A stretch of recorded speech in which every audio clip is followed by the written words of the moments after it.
સંધ્યા સમયે જંગલોની વચ્ચે મંદિરમાં ઘંટડીનો ઝણકાર સંભળાવવો એ મારામાં આધ્યાત્મિક ચેતનાને જગાડી રહ્યો હતો.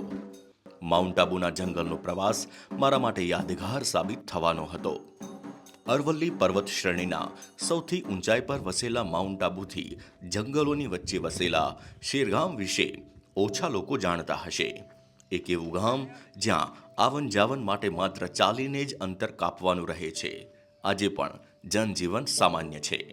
ગુરુ શિખરથી પાછળના ભાગે ઉતરીને લગભગ 8 કિલોમીટર ચાલીને અંતર કાપવાનું હતું. દુનિયાથી દૂર અહીં શાંતિનો અહેસાસ હતો. મિત્રો સાથે જંગલની આ સફર કાયમ માટે યાદગાર રહેવાની હતી. યાત્રાની શરૂઆતમાં જ શિવજીના મંદિરના દર્શન થયા. મંદિરમાં પધારેલા ગુરુજીએ કહેલી આ વાત ગળે ઉતારવા જેવી હતી. પણ માણસને ખબર નથી, એટલે એને પ્રાપ્ત કરવા માટે જ આ બધી વાત ને કે હું કંઈક પ્રાપ્ત કરેલું. સંસાર અપ્રાપ્ત છે. સંસારમાં કોઈને કોઈ દી કોઈ પ્રાપ્ત થયો નથી. નહીં, ને જે પ્રાપ્ત થાય એની ખબર જ નથી માણસ. ચા પાણી અને થોડોક સત્સંગ કર્યા બાદ આગળ વધ્યા. સારું લોકેશન જણાતા જ ફોટોશૂટ પણ કરી લેતા હતા. સીધા રસ્તા પર 8 કિલોમીટર ચાલવું અને પહાડોની હારમાળામાં ચાલવું, એમાં દિવસ રાતનો ફેર હતો. જમવાની સામગ્રી, પીવાનું પાણી સાથે લઈ જવું અનિવાર્ય હતું. સાથે સાથે ખૂબ સાવધાની પણ રાખવાની હતી, કારણ કે આબુના ઘાટ જંગલો રીંછ અને ચીતાનું રહેઠાણ છે. લગભગ 5 થી 6 કલાક સતત ચાલવાનું હતું. ગુરુ શિખર પર્વત ઉતરીને સૌથી પહેલા પહોંચ્યા ઉતરજ ગામ. પાણીનો હોજ દેખાતા પાણી ભરી લીધું. કપડાં ધોઈ રહેલી આ મહિલાઓ જોવા મળી. હોજમાંથી પાણી ભરેલી ડોળ મમ્મીને આપી રહેલી બાળકીના ચહેરા પરનું સ્મિત અમારો થાક દૂર કરી રહ્યું હતું. ઘરની માચીસથી લઈને કોઈ પણ સામગ્રી ખરીદવી હોય તો અહીંના લોકોએ પહાડ ઓળંગીને આબુ શિખર પર જવું પડે છે. કુદરતના ખોળે સામાન્ય જનજીવન જીવી રહેલા આ લોકો સ્વનિર્ભર અને સ્વાભિમાન સાથે જીવે છે. નાની મોટી ખેતી કરી ગુજરાન ચલાવે છે. માત્ર પ્રાથમિક શિક્ષણ અહીં ઉપલબ્ધ છે. આગળના શિક્ષણ માટે બાળકોએ કોઈ દૂર શહેરમાં જવું પડે છે, પરંતુ એ નિર્ભર કરે છે કે બાળકનો પરિવાર કેટલો સક્ષમ છે. મારી નજર આંગણવાડીના ભૂલકાઓ પર પડી. બાળકો પોતાની મસ્તીમાં મસ્ત હતા. અહીં ગમ્મત સાથે જ્ઞાનની રમત ચાલી રહી હતી. પરંપરાગત પહેરવેશમાં પહાડોની વચ્ચે એક ગામમાં બાળકોની આંગણવાડી જોઈને આનંદ પણ થયો. એક બાળકે મને પૂછ્યું, કહા સે હો? વધારે થોભવું શક્ય નહોતું, કારણ કે સાંજ પહેલા શેરગામ પહોંચવાનું હતું. બપોરનો સમય વધી રહ્યો હતો અને ધીરે ધીરે ભૂખ પણ ઉઘડી રહી હતી. આગળ સારું સ્થળ જોઈ હલકું ફૂલકું પેટ ભરવાનો પ્લાન હતો. એક પહાડની શિલા અમારા માટે આશરો બની. સીધું સામાન ચૂલે ચડવા લાગ્યો. દેશી ચૂલો બનાવી ગણતરીની મિનિટોમાં રસોઈ પણ તૈયાર થઈ. રસોઈ સ્થળથી 100 મીટરના અંતરે ભગવાન શિવનું વધુ એક મંદિર દેખાયું. સ્થાનિક લોકો કહે છે કે જંગલોમાં અનેક સાધુ મહાત્માઓએ તપશ્ચર્યા કરેલી હોવાથી ઠેર ઠેર મંદિર જોવા મળે છે.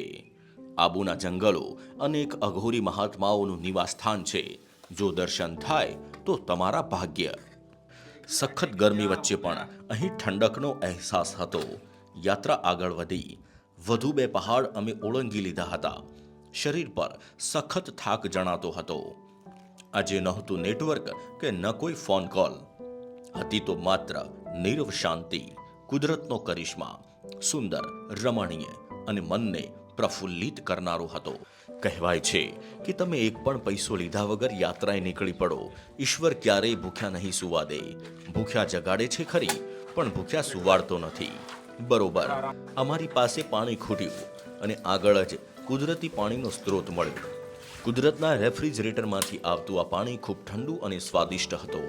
અહીંના જંગલ ભોમિયાઓ માટે આ કુદરતી પાણીનો સ્ત્રોત પાણીનું મોટું સુખ લઈને બેઠો છે. થોડો વિસામો પણ કરી લીધો. હજુ 2 પહાડ ઓળંગવાના બાકી હતા.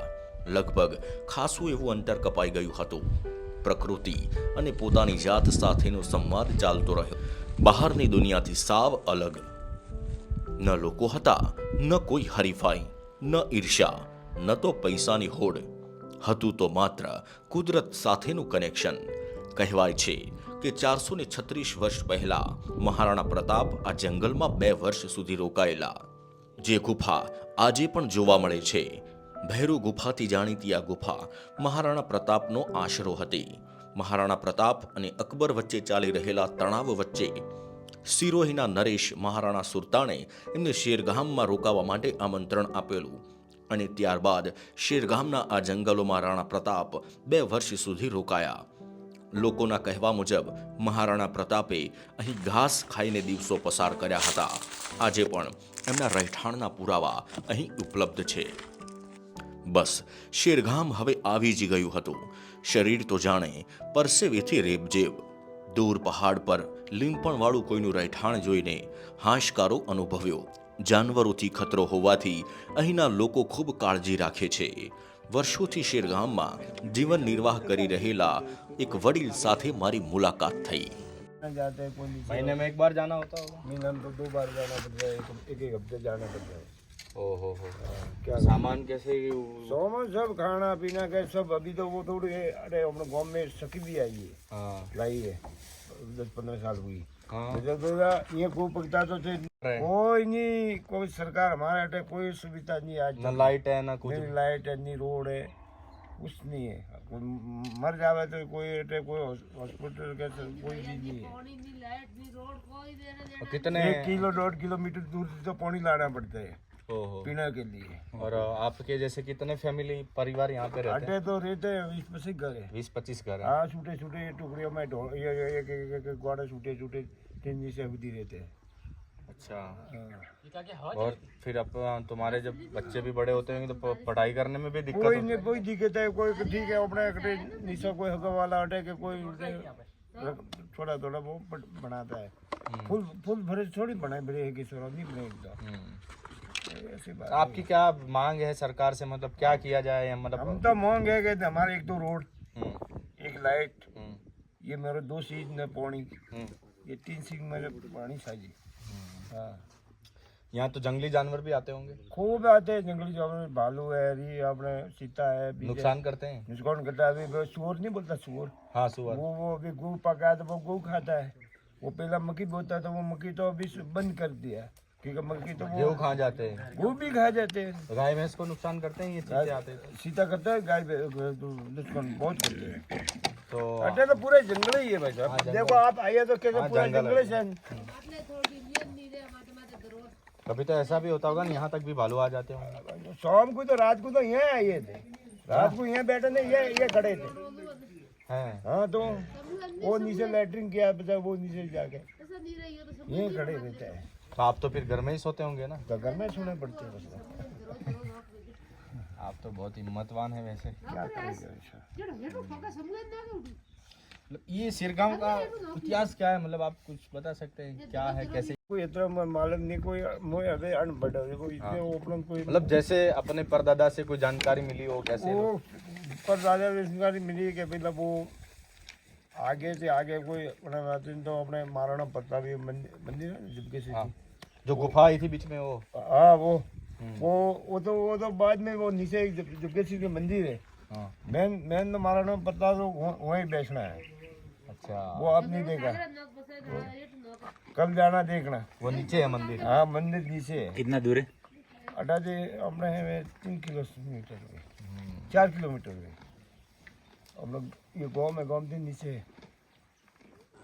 तो आप पहली बार है। વાતચીત પરથી આપ અનુમાન લગાવી શકશો કે અહીંના લોકોનું જીવન કેવું છે. थोड़े गांव में ये मोंडाबू है। वहाँ उधर तो सब गाड़ियाँ है, बीजे सब कुछ सुविधा है। हमारा इधर कोई छोकरा है, बड़ा छोकरा है, पर कोई छोकरी भी नहीं है। आपके फैमिली में कितने लोग हैं? हमारा फैमिली में 2 तो मेरे बच्चे हैं, हाँ 2 में मोटी भी और 2 ग्वाल्डी, तो दोनों बच्चा पढ़ना भी है। શિરગામ સ્થિત એક તળાવમાં સ્નાન કરી શરીરનો થાક દૂર કર્યો. સૌથી ઊંચા શિખર પર વરસાદી પાણીથી ભરેલું આ તળાવ અને આથમતો સૂર્ય જાણે પોતાની તરફ બોલાવી રહ્યો હતો. શિરગામમાં સ્થિત એક ટેકરી પર માં આબુરાજરીનું મંદિર આવેલું છે અને આ મંદિર જ આજે અમારું રહેઠાણ હતું. મંદિરમાં બંધ દરવાજા કરીને રોકાણ કરવાનું હતું કારણ કે રીંછનો અહીંયા ખતરો રહે છે. મંદિરમાં થઈ રહેલી સાંજની આરતી જાણે મનને પ્રફુલ્લિત કરી ગઈ. મંજિલ પણ મળી અને મજા પણ આવી. અહીંના લોકો સાથેનો સંવાદ જાણે અલગ દુનિયાનો પરિચય કરાવતો હતો. આ પ્રવાસ કાયમ માટે યાદગાર રહ્યો.